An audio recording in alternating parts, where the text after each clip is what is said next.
Bună ziua, prieteni, și bine ne-am regăsit.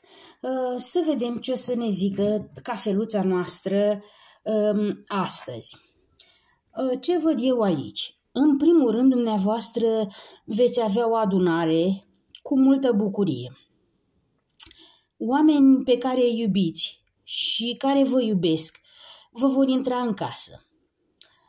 Vor aduce cu ei cadouri, dar și vești care vă vor alina sufletul. La unii dintre dumneavoastră pot veni în vizită copii, la alții pot veni persoana iubită sau, de ce nu, la unii chiar părinții pot veni în vizită și bucuria revederii va fi foarte mare. Acesta este un timp al împăcărilor. Vă veți împăca cu persoane care ați avut o dispută cu ceva timp în urmă. Veți ierta și veți trece peste aceste supărări, mici supărări. Ce mai vedem noi aici? Vedem o femeie brunetă care vă va vorbi despre o posibilă viitoare relație. Această relație vă va aduce multă încredere în dumneavoastră, dar și un câștig de bani. Dumneavoastră aveți de gând să porniți la un drum. Acest drum îl veți face alături de niște prieteni.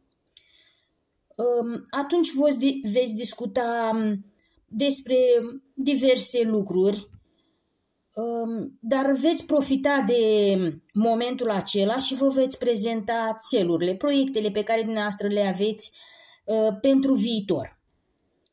Deși la momentul actual sunteți tare îngrijorată pentru viitorul dumneavoastră, să știți că totuși din plan divin aveți protecție și sprijin.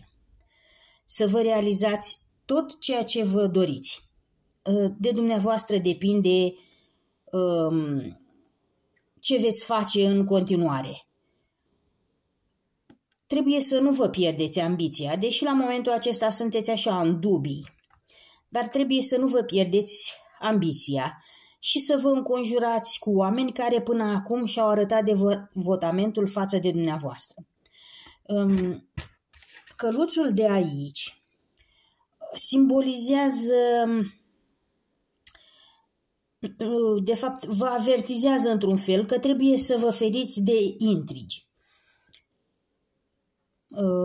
Se țes intrigi în preajma dumneavoastră trebuie să căutați să nu luați parte la aceste discuții pentru că nu vor fi decât în defavoarea dumneavoastră.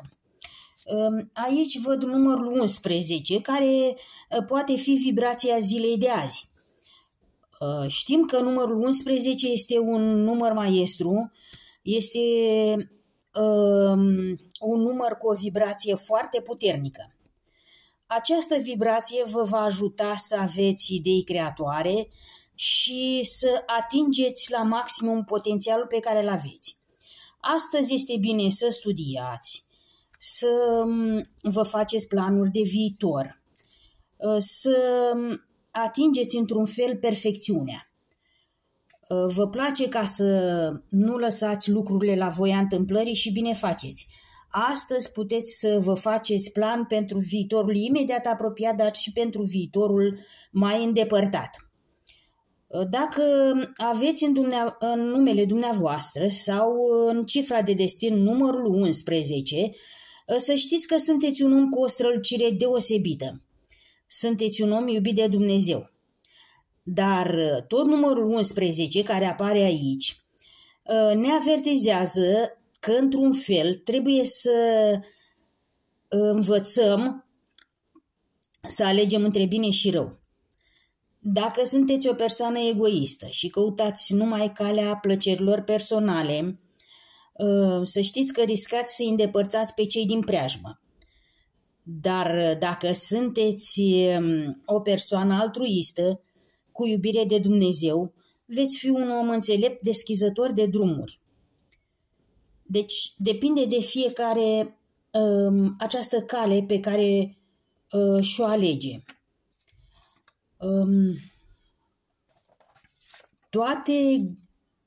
deci vreau să vă gândiți bine și să știți, să fiți optimist, pentru că toate greutățile de aici vor dispărea și pentru că viața ne pune în fața unor lucruri inedite pe fiecare dintre noi după puterile lui. Unul poate îi se pare un lucru banal, greu, iar altul are într-adevăr un lucru greu în fața lui, dar aceste situații, o situație grea, poate fi trecută cu brio dacă avem răbdare și dragoste față de Dumnezeu. Ce mai văd eu aici? Că veți primi de la niște prieteni o sumă de bani. Această sumă vi se va returna, fie că vi se returnează o datorie pe care o avea față de dumneavoastră, fie că veți găsi un sponsor care vă va sponsoriza proiectul pe care îl aveți și la care vă gândiți de ceva timp, sau pur și simplu primiți un mic cadou care vă va aduce multă bucurie în suflet. Deși unii poartă în suflet un regret pentru o nerealizare, să știți că viitorul vă așteaptă cu bucurie, cu împliniri, cu abundență și mai ales cu dragoste. Cam asta ne zice ceșcuța. Ia să vedem noi și farfuriuța ce ne zice. Da, veți fi la o adunare cu prietenii, acolo veți fi ca o furnicuță, veți face mai multe lucruri, ori sunteți gazdă, ori ajutați gazda unde mergeți. O persoană cu litera V vă va remarca și vă va aduce laude. Veți fi foarte mulțumită de aprecierea celor din jur și vă veți simți foarte bine în acea adunare. Să știți că cineva vă poartă în suflet și se gândește intens la dumneavoastră în aceste zile. Pentru unii poate fi vorba de un iubit, dar pentru alții să știți că simbolul acesta al inimii de aici înseamnă dragostea față de copii și, de ce nu, chiar față de părinții pe care nu i-a văzut de ceva vreme. Cam atât ne spune cafeluța noastră pentru ziua de astăzi, dar așa cum v-am învățat, am extras 3 cărți de tarot și vă rog să vă puneți în gând o dorință, o întrebare. Să vedem ce ne va spune cărțile de tarot. Prima carte, 8 de monede. Această carte ne spune că, deși mulți se gândesc la vacanțe și plăceri, dumneavoastră încă vă gândiți la muncă. Veți începe un nou proiect și acesta vă dă mari bătăi de cap. Să știți că proiectul este foarte promițător. Veți munci mult, dar munca plicticoasă de acum va fi de mare viitor. Veți avea un succes mare și veți obține un post nou. Chiar dacă nu știți prea multe, la momentul actual, sunteți dispuși să învățați, ceea ce șefilor le va face plăcere și vă vor ajuta mult sprijin. Dacă întrebarea noastră se referă la relații personale, să știți că pentru cei singuri se anunță o legătură nouă, de mare viitor. Iar pentru cei aflați în căsătorie, într-o relație, să știți că vi se pregătește o surpriză, chiar o cerere în căsătorie. Deci relația dumneavoastră va trece la un alt nivel. Să vedem ce sfaturi ne dă tarotul. Deci 6 de monede. Această carte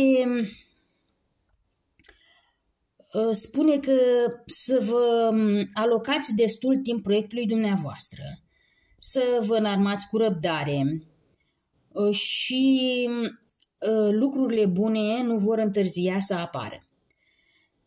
Banii, bunurile și averea se fac cu răbdare lentă și așteptare. Șansele dumneavoastră de câștig sunt reale, iar recompensa va veni încet, dar sigur. Fluxul banilor va veni către dumneavoastră doar dacă țineți cont că dar din dar se face rai. Deci fiți altruist și universul vă va recompensa. Sunteți un om bun și probabil după munca depusă, universul cu siguranță vă va trimite înzecit ceea ce dăruiți. Ce consecințe avem aici? Judecata. Judecata semnifică examenele pe care le veți da. Nu neapărat la școală. Unii le vor da la școală, le vor susține la școală, dar alții le vor susține la școala vieții. Viața vă va pune în diferite situații și dumneavoastră trebuie să găsiți cea mai bună rezolvare cu un efort minim și cu rezultate maxime. Situațiile în care vă veți afla vă vor forța să faceți o alegere. Și nu întotdeauna va fi ușor. Nimeni nu zice că în viață e ușor. E un pic greu. Dar dumneavoastră trebuie să aveți responsabilitate și să știți că toate datoriile pe care le aveți trebuie să le plătiți. În viață nimic nu se lasă la voia întâmplării. Pentru că universul este într-o perfectă ordine și într-un perfect echilibru. Cât veți da, atât veți primi. Veți fi corect, veți primi recompensă corectă. Veți fi neloial, veți umbla cu jumătate de măsură, atunci lucrurile să știți că iau o întorsătură neplăcută. Cam acesta a fost citirea de astăzi, în speranța că v-a plăcut. Eu vă urez ca sărbătoarea care vine să vă umple sufletele de bucurii și să vă aducă în prag pe cei dragi. Vă pup cu drag!